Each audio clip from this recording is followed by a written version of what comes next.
All right, let's just jump right in. Have you ever had that feeling that the world is, well, stuck?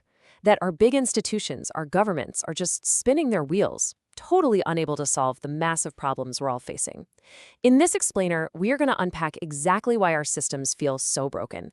And we're going to uncover where a really unexpected and incredibly powerful solution might be hiding in plain sight. It's a feeling a lot of us have, right? This sense of, I don't know, institutional paralysis. We all see the issues, we talk about them constantly, but actually doing something about them feels next to impossible.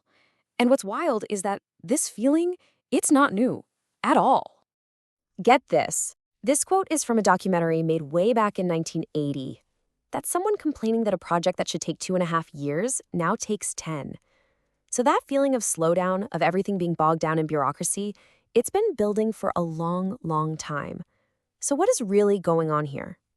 Well, the argument we're going to explore today is that the problem isn't just a bit of red tape or a few bad politicians. Nope. It's something way deeper. It's a systemic logic that is literally designed to resist change. But the solution is just as profound, and it's hiding in a way of thinking that society has often just completely misunderstood. Okay, so to really get a grip on the problem, we need a new way of looking at it. In this first section, we're going to introduce a really powerful metaphor for what's happening inside our systems of government, the self-devouring system.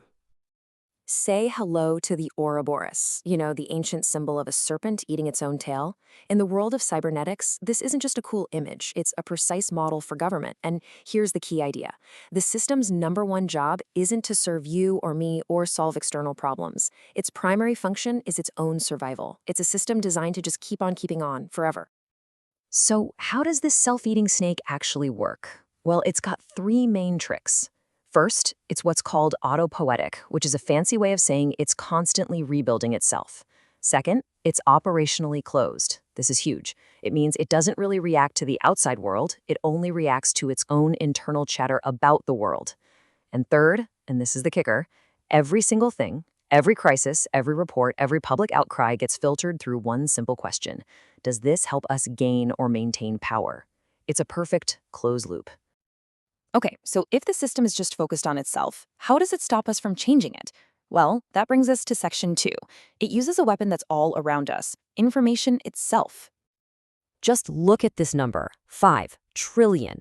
Back in 1980, that's how many clerical workers a mere 400,000 computers could replace. And that was just the very, very beginning of an information explosion that has become one of the system's greatest tools for keeping things exactly as they are. This line from T.S. Eliot just nails it, doesn't it? We are drowning in data, but we're starving for wisdom. And you have to understand, this isn't an accident. The flood of information isn't a bug in our modern world. It's a feature of the system. In fact, it's being weaponized. So here's the two-step playbook. First, you manufacture overload. You just generate so much data, so many reports, so many conflicting studies, that it causes what the sources here call paralyzing indecisiveness, for leaders and for us. Demanding more information is a classic way to just kick the can down the road. And second, you engineer passive consumption. Our digital world is built for shallow, high-stimulus fun, which pushes out any space for serious, deep conversation. Man, that sounds pretty bleak, I know. A self-serving system that just drowns us in noise to keep us from changing anything? So, is there a way out? Is there a hack? You bet there is. And that's what Section 3 is all about. The answer is coming from somewhere you would never, ever expect.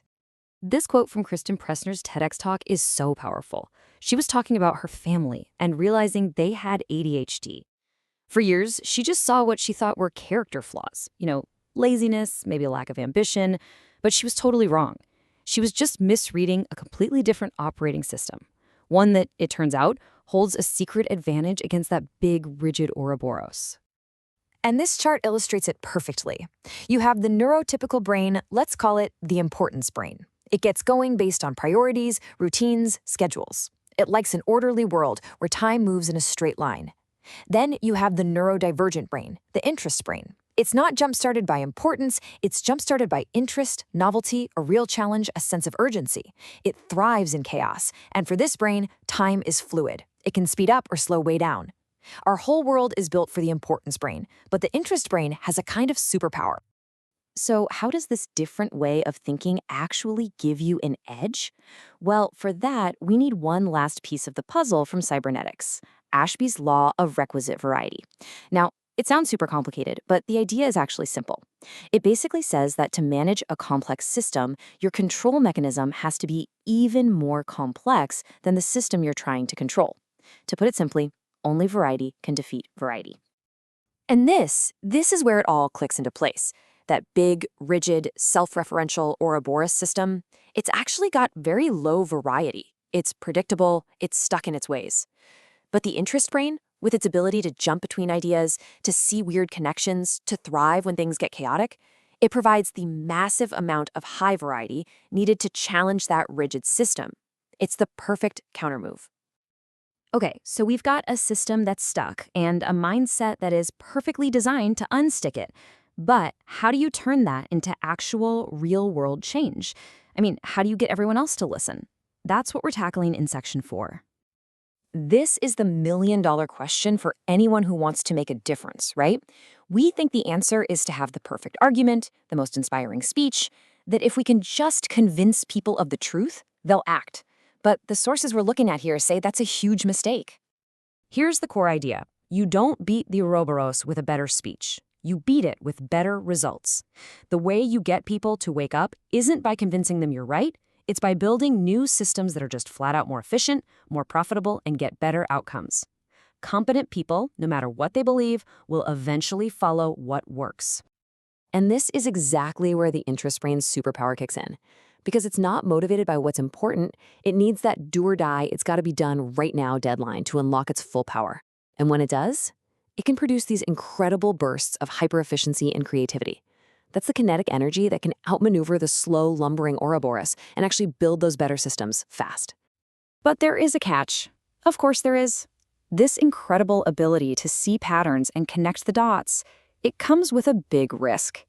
How do you know for sure that your brilliant insights are actually true and not just a really good story you're telling yourself? This brings us to our final and maybe the most critical section. This is the essential question, the vital self-check. The same mind that can come up with world-changing ideas can also get lost in its own patterns and connections. So how do you ground all that creativity in reality? This is exactly why, as some have asked, fact-checking and using sources is so important. And the answer is a huge yes. You see, our brains did not evolve to see objective reality. They evolved to see fitness payoffs, simplified patterns that help us survive. Think of our perception like the desktop on your computer. You see helpful little icons, not the millions of lines of code and transistors underneath. We have to take what our brains tell us seriously, but we can't always take it literally. To actually be effective, we have to look past that user interface and find what is objectively, verifiably true. And that right there is the ultimate takeaway. Using external facts, citing your sources, relying on verifiable data, it's not just about sounding smart. It is the essential anchor that grounds all that creative variety. It's what turns a brilliant but maybe delusional idea into a powerful real-world solution. It's what keeps genius from flying off the rails and instead channels it into an engine for real, lasting change. So we'll leave you with this question. Whether you have an importance brain or an interest brain, this applies to all of us. The very thing that makes you powerful, your knack for seeing order or your gift for thriving in chaos, could also be your biggest trap. So, knowing how your own mind works, and more importantly, knowing how to anchor it to reality, well, that might just be the most important hack of all.